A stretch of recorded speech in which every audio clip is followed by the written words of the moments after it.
Seeing a black TV screen? Follow these tips to fix the problem.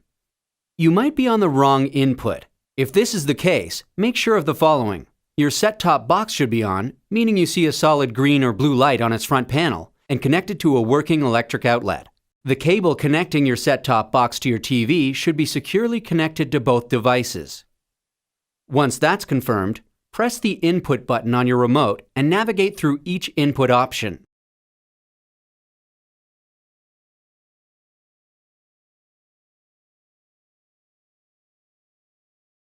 When the black screen disappears and your TV starts operating as normal, you've found the correct input. If none of the input options solve the problem, there may be something wrong with the placement of your cables.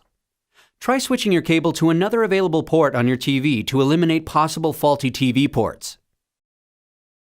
A black screen could also be caused by a channel outage. Tune to other channels to confirm that the black screen issue is localized to that one channel. If it is localized, this means the channel is down and needs to be restored by the broadcaster. But if you see a black screen on more than one channel, make sure of the following.